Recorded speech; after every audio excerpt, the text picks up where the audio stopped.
Bienvenue dans la deuxième vidéo du troisième chapitre du programme.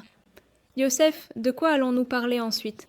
Principalement de la façon dont nous sommes passés du code machine au langage de programmation de haut niveau et comment nous pouvons les traiter dans un environnement embarqué. Le besoin de faciliter la programmation est apparu dans les années 1950 et le langage assembleur a été la solution.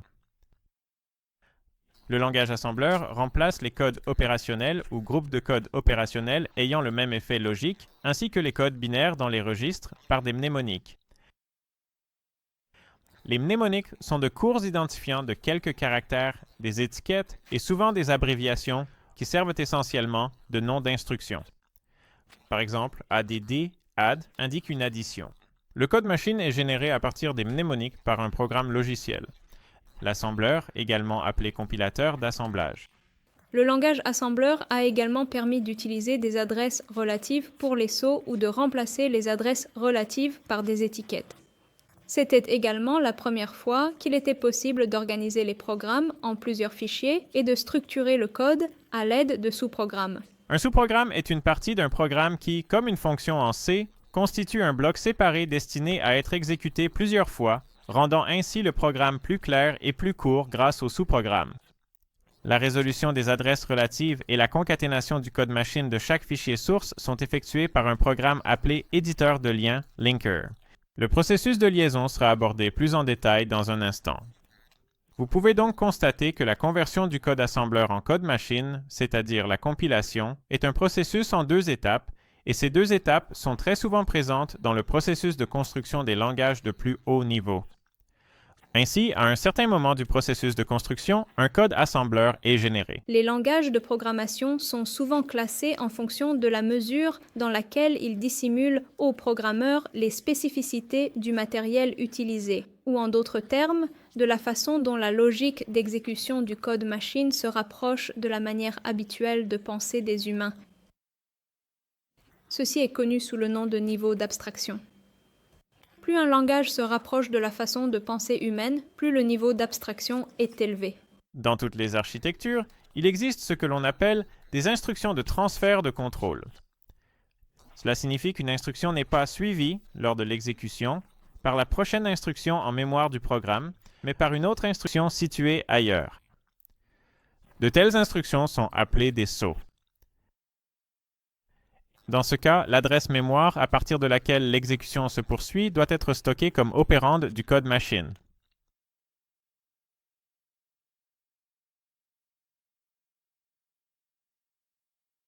Cependant, lors de l'écriture d'un programme, on ne sait pas encore quelle instruction sera placée à quelle adresse mémoire, puisqu'il est par exemple possible d'insérer quelques instructions dans une section déjà écrite avant la compilation.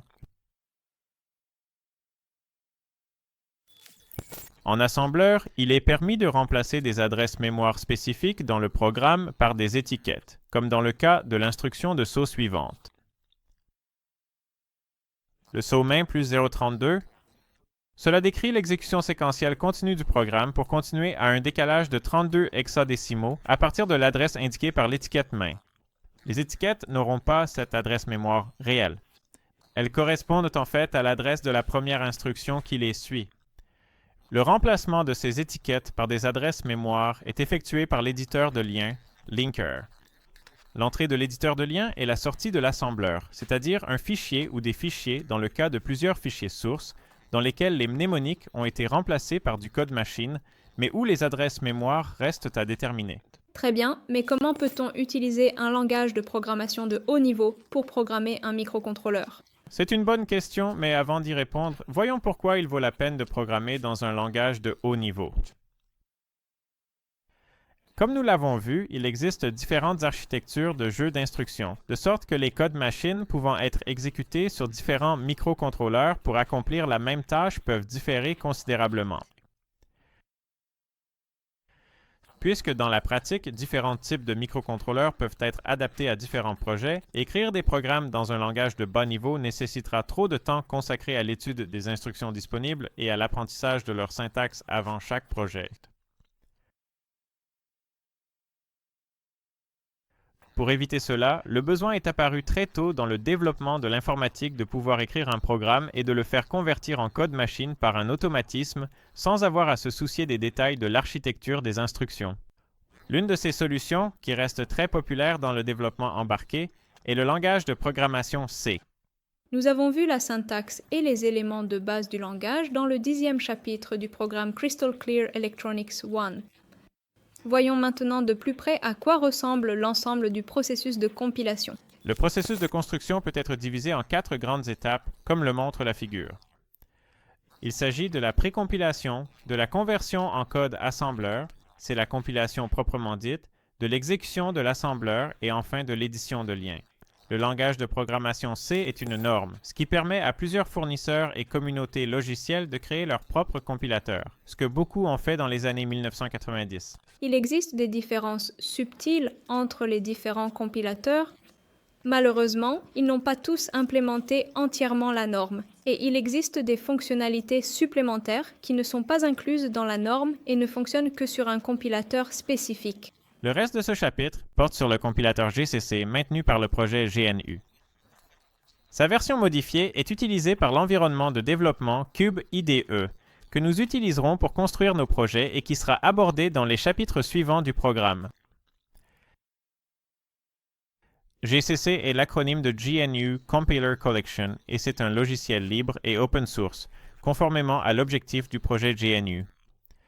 GNU signifie GNU's Not Unix, car le projet visait à l'origine à créer un système d'exploitation libre.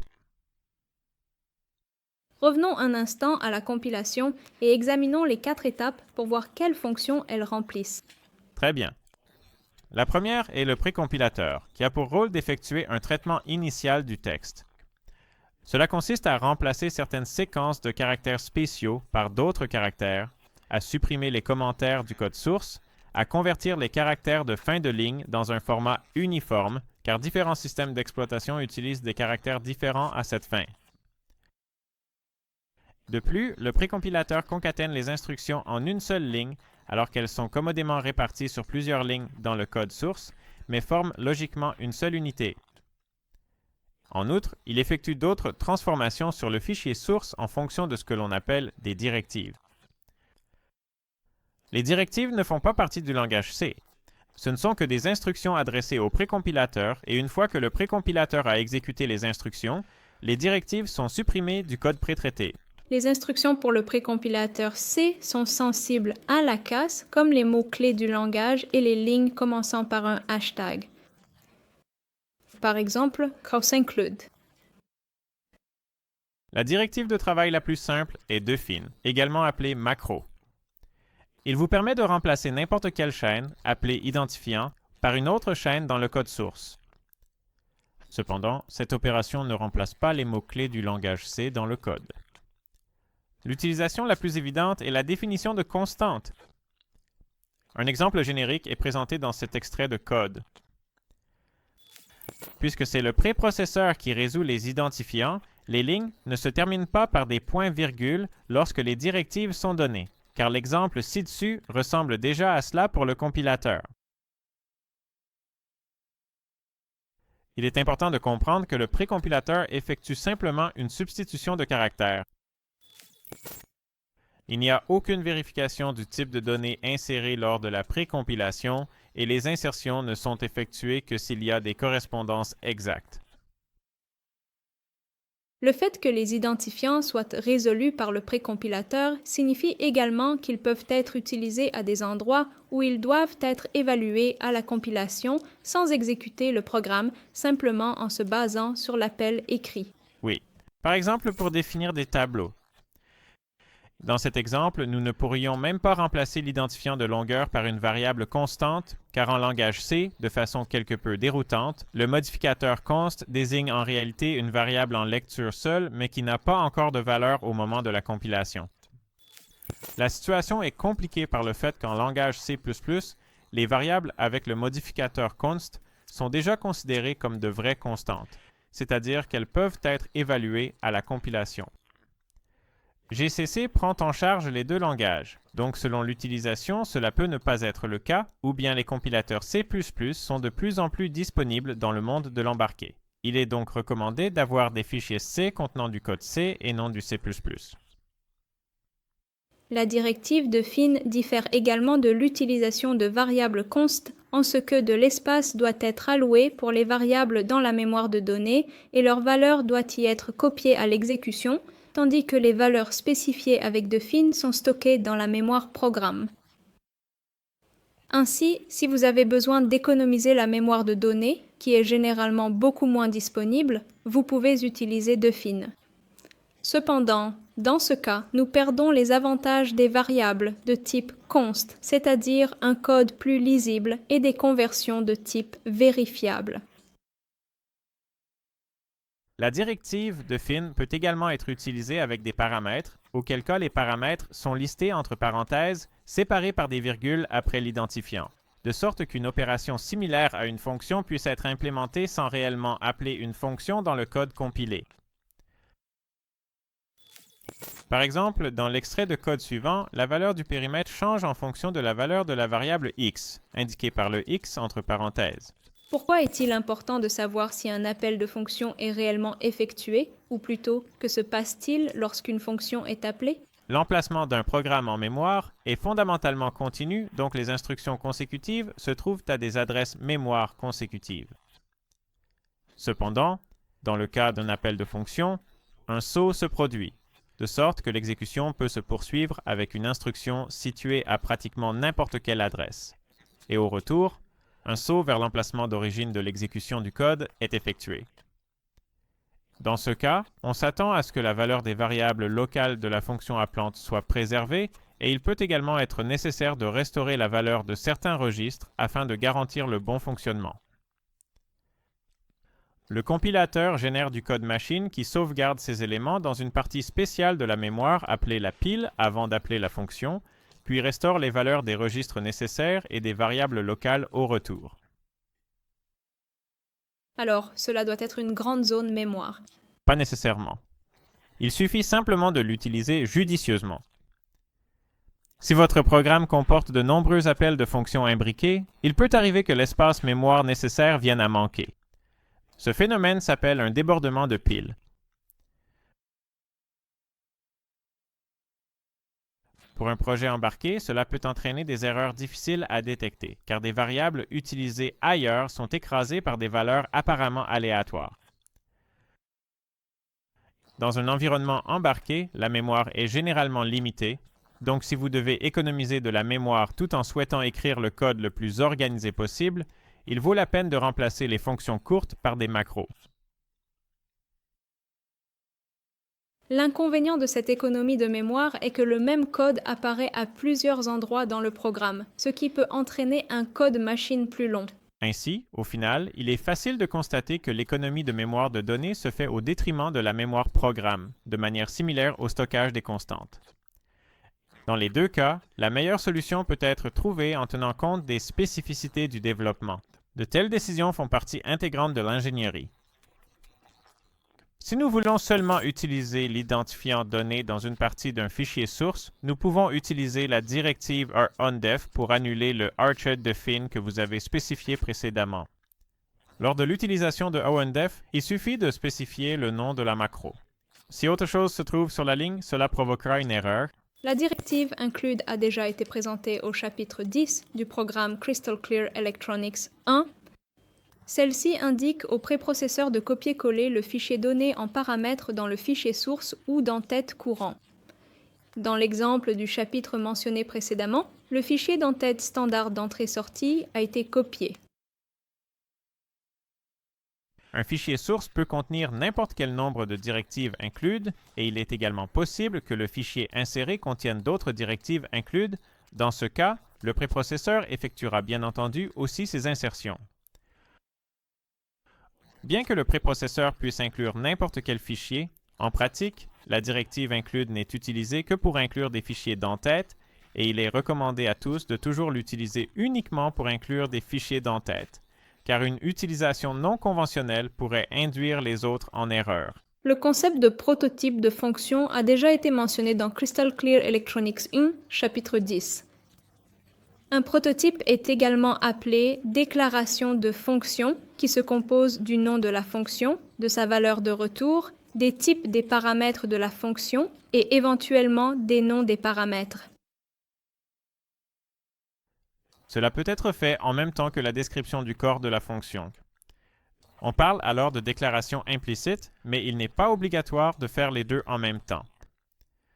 La spécification du corps de la fonction s'appelle la définition de la fonction. C'est la partie où l'on décrit les instructions que la fonction va exécuter. En C, cela est délimité par des accolades. Le fait que la déclaration de fonction, ou prototype, puisse être séparée de la définition de la fonction est important, car cela permet une modularisation efficace. Sans la séparation de la déclaration, il serait impossible d'organiser nos programmes en plusieurs unités de compilation, puisque le préprocesseur devrait copier toutes les fonctions utilisées, ainsi que le corps de la fonction dans le fichier contenant la fonction principale, alors que de cette manière, il suffit d'inclure les prototypes, car ils contiennent déjà la quantité d'informations nécessaires. C'est pourquoi les fichiers d'entête sont l'endroit où l'on place les prototypes et les constantes. Chaque fichier d'entête inclut également du code source, qui contient les définitions, ou en d'autres termes, les implémentations des prototypes. D'autres directives du préprocesseur C concernent la compilation conditionnelle, avec la possibilité de créer des blocs de code qui ne sont traduits que si une condition logique donnée est remplie. Le fait qu'un fichier d'entête puisse contenir des directives d'inclusion supplémentaires peut entraîner le problème des définitions multiples. Cela peut se produire si vous souhaitez utiliser une fonction commune dans plusieurs fichiers sources. Par exemple, un circuit effectue des mesures de température et lit également la position d'un potentiomètre. Supposons que les résultats des deux types de mesures doivent être moyennés, mais que vous ne souhaitez pas écrire plusieurs fois le code qui effectue la moyenne, alors vous le placez dans un fichier source séparé. Nous avons également placé la mesure de température et la gestion du potentiomètre dans des fichiers séparés afin de rendre le projet plus organisé. Ainsi, les fichiers température.h et potentiometer.h sont copiés dans le fichier principal par le préprocesseur, ce qui fait que average.h est inclus deux fois. Par conséquent, le préprocesseur copiera également le fichier average.h deux fois dans le fichier principal, ce qui entraînera plusieurs définitions de la fonction average, provoquant ainsi une erreur de compilation. Pour éviter les définitions multiples, on utilise des directives de compilation conditionnelles. Cela se fait le plus simplement en utilisant #ifndef, #define et #endif, comme montré dans l'exemple de programme. Les fichiers d'entête commencent par une directive #ifndef qui vérifie si l'identifiant spécifié ici a déjà été défini. Si c'est le cas, la partie jusqu'à la directive #endif est ignorée par le préprocesseur. L'identifiant sera défini entre #ifndef et #endif, donc ce bloc ne sera inséré qu'une seule fois. Le processus de traduction peut également être décomposé en étapes supplémentaires. GCC est une collection de compilateurs qui prend en charge de nombreux langages autres que le C, comme le C++, le Fortran ou le Go, ainsi que de nombreuses architectures de jeux d'instructions. Le compilateur effectue également des optimisations, ce qui aurait été inefficace à écrire séparément pour tous les langages de programmation et toutes les architectures de jeux d'instructions prises en charge. En conséquence, le compilateur produit un code intermédiaire supplémentaire lors du processus de compilation, indépendant du langage et de l'architecture de jeu d'instruction sur lequel il peut effectuer l'optimisation. Nous n'avons pas encore terminé avec la compilation C, mais nous allons conclure cette vidéo ici. Restez à l'écoute pour la prochaine partie. Au revoir. Au revoir.